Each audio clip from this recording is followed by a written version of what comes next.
Bem-vindo a mais um Guerreiros TV, mais um programinha overview de edições luxuosas, né? E nós temos a estreia aqui de Conan o Bárbaro no formato Omnibus. Por que isso é importante? Porque é o primeiro Omnibus da Panini Brasil. Curiosamente, a Panini não estreou os seus Omnibus com seus personagens de linha, né? Iniciou com Conan, com 776 páginas, nesse formato que já está consagrado nos Estados Unidos, e por questões de valores, né? Aqui no Brasil não se arriscava a lançar nesse formato por causa do alto custo, obviamente. Alguns detalhes valem a pena ser comentados. Lá por 2006, as editoras Marvel e DC começaram a apostar nesse formato, colocando runs compridos, né, de personagem, compilando 20, 30 edições de um mesmo personagem, e os fãs, colecionadores adoraram, né, manter esse material nesse formato encadernado, com papel couché de alta gramatura, com muitos extras, né, entrevistas, pin-ups, capas e comentário dos autores. Os brasileiros que colecionam revistas importadas passaram a adquirir, né, mas a faixa de preço no começo, por causa da cotação do dólar, saía aqui em reais na faixa dos 200, 250 reais. Com o aumento sucessivo do dólar desde 2006 para cá, hoje em dia um Omnibus está na faixa dos 500 a 700 reais. Somente esses parrudos de 700 edições, de 700 páginas, né? Varia entre 500, 700, até 800 páginas existem Omnibus.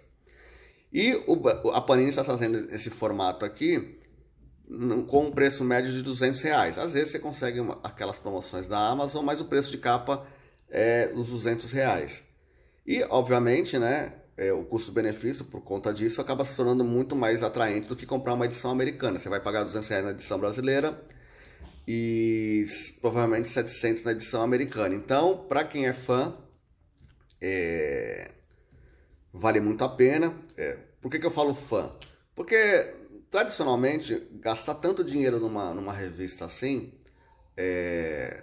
não é uma edição de porta de entrada para quem não conhece determinados personagens. Essa é para quem já coleciona e quer ter o maior número possível de histórias num formato que dê para preservar. O papel couché americano, né? Só que aqui vão alguns detalhes da edição brasileira, né? Eles colocaram o papel offset, né, dentro da edição, né? Vamos mostrar aqui a capinha, aqui as capas atrás, compila Conan o Bárbaro, né, da edição 1 a 26, e Chamber of Darkness 4 e Savagiteiros 1 e 4. Totalmente colorido, totalmente não, né, tem uma edição preto e branco, né, também, edição lindona. Detalhe, né, esse papel offset, tem gente que pode não gostar, mas eu acho que para cores chapadas, para esse tipo de colorização antiga, eu acho que o papel offset cai muito bem, né? Eu acho que o papel couché é mais recomendado para edições que têm a colorização atual por computador, cheio de degradês. Mas aí fica ao gosto do freguês, né? Falando especificamente sobre Conan o Bárbaro, eu sou colecionador de Marvel DC de longa data, e uma lacuna da minha coleção sempre foram as histórias do Conan. Quando eu era pequeno não me atraía, e após recentemente eu completei quase todas as coleções Marvel e DC, comecei a ir atrás das lacunas da minha coleção. Então eu sempre fui um novato em Conan. E não queria comprar as edições mensais da Abril, porque é uma coleção longa e tudo, não valeria a pena para mim. Teve uma tentativa aí da editora Mitos lançando esse formatão aqui, que não deram continuidade, Conan o Libertador. Só que não é da revista Espada Selvagem, né? E recentemente a Panini, desde o ano passado, está lançando essa coleção, a Espada Selvagem de Conan, mantendo o padrão daquelas coleções da Salvat da Hugo Moss. Aliás, acho que saiu para uma dessas editoras e a Panini retomou a coleção e ela mesma está publicando. Então, não sou mais um novato de Conan, já tenho as edições da Espada Selvagem de Conan, que são as edições desenhadas pelo John Buscema. Aqui introdução, né, e tudo mais, e as histórias da Espada Selvagem de Conan em preto e branco. Também tem aqui do Barry Windsor Smith. Existe uma diferença, né, entre a Espada Selvagem de Conan e Conan o Bárbaro. Conan o Bárbaro saiu em uma revista mensal, tradicional, colorida, né? O personagem Conan é um personagem de livros e foi trazido e adaptado por Roy Thomas para a Marvel lá no final dos anos 60.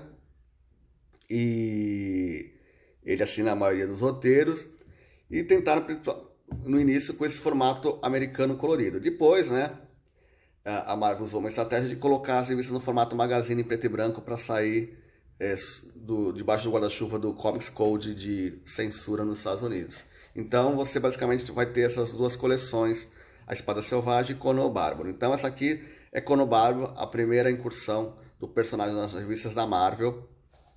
E interessante ver que o principal parceiro dele era o desenhista Barry Windsor Smith, conhecido por fazer a história do Wolverine Arma X, onde ele ganha as garras, né? Super ultra detalhista. Aqui tem uma introdução do super gigante do Roy Thomas, explicando praticamente os detalhes de cada edição. As 26 edições, ele praticamente conta algum fato importante de cada uma delas. A troca de desenhistas, né? Teve o Gil Kane fez algumas edições, depois o Barry Windsor Smith voltou e finalmente o John Buscema, né? Detalhe, né, para quem não conhece, o Barry Smith, na época ainda não era conhecido como Barry Windsor, era só Barry Smith, ele não tinha, né, o mesmo capricho que ele viria a ser, o nível de detalhes que ele viria a ser conhecido em Arma X, né? Mas aqui é exatamente onde você vê a evolução do artista, né? Você vê ele de um personagem, de um desenhista genérico da Marvel para se tornar um cara com um traço inconfundível, né? Sempre tem os mapas, os comentários, a edição é muito caprichada, é exatamente o mesmo padrão do Omnibus americano. Não houve adaptações, não houve enxugamento, não houve diminuição de extras para caber no orçamento. É exatamente o mesmo material, então por isso que eu digo que o custo-benefício vale muito a pena. E lá, as primeiras edições do Barry Windsor, as capas, ele já começa a dar os primeiros passos do seu nível de detalhismo, né? Engraçado que tem gente que prefere o Conan do Barry Windsor Smith, que é mais elegante, tem gente que já prefere o do John Buscema porque ele era mais parrudão, inclusive ele nos remete mais ao Conan do Schwarzenegger do filme do começo da década de 80. Para você ver o sucesso que o personagem fez nos quadrinhos da Marvel, ele finalmente virou uma versão cinematográfica nos anos 80. Inspiradas aí. E Conan o Bárbaro, né, foi um sucesso nos Estados Unidos e também um sucesso aqui. A revista Espada Selvagem de Conan vendia horrores aqui no Brasil. Chegou no seu ápice a vender mais do que o Homem-Aranha em determinadas épocas. Não vou saber precisar o ano, mas na década de 80 especificamente, né? E lá pela edição 13 já o Windsor já começa, né, depois de... A revista ficou mensal, depois virou bimestral, voltou a ser mensal. Isso é tudo contado pelo Roy Thomas no seu texto de apresentação. Então, lá pela metade do run aqui das edições que compilam esse encadernado, o Barry Windsor já começa a mostrar os seus traços. Tanto é que essas edições nesse formato aqui acabaram vindo parar na Espada Selvagem no formato preto e branco, justamente pela riqueza do traço, né?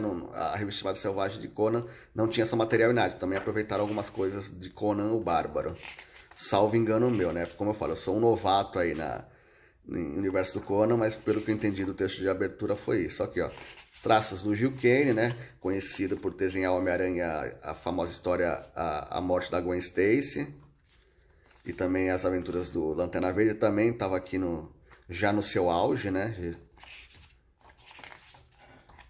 um traço inconfundível, mas ele também reclamou aí que ele não tinha manha de segurar uma revista mensal com tantas outras obrigações dentro da redação da Marvel, né? Fazendo outras revistas. E aí, depois dessa tentativa aí com o Gil Kane, Barry Windsor Smith volta, agora já com o seu nível de detalhismo super reconhecível para quem leu Arma X do Wolverine. São um desbunde, né? É muito empolgante a arte dele. Detalhes, cenários, arquitetura. E a emoção das histórias que só o Roy Thomas sabe contar. Sou fã do autor desde as suas passagens nos X-Men, Vingadores lá no final da década de 60, começo de 70. Ele é um dos roteiristas definitivos da Marvel. E, como eu falo, tinha essa lacuna na minha coleção, por eu não gostar do tema espada e feitiçaria quando eu era mais jovem. Eu gostava dos super-heróis. Aliás, o próprio Roy Thomas admite que ele também não tinha sido seduzido pelos livros do Conan no seu começo. Ele estava envolvido justamente em produzir essas histórias dos super-heróis, então a temática também não lhe atraía. Graças a Deus ele passou a se interessar e escreveu as melhores histórias do Conan de todos os tempos. Aqui, né, já, se eu não me engano, já passa para o John Buscema. Sim, traço inconfundível do John Buscema. Aí, entre as 26 edições, as últimas são a do John Buscema, desenhista clássico. Como eu falei que não era tudo colorido, né, tem uma edição aqui de Savage Tales, né, que era uma outra revista formato magazine, que o Stan Lee colocou uma historinha do Conan, uma adaptação de uma história que já tinha sido feita antes.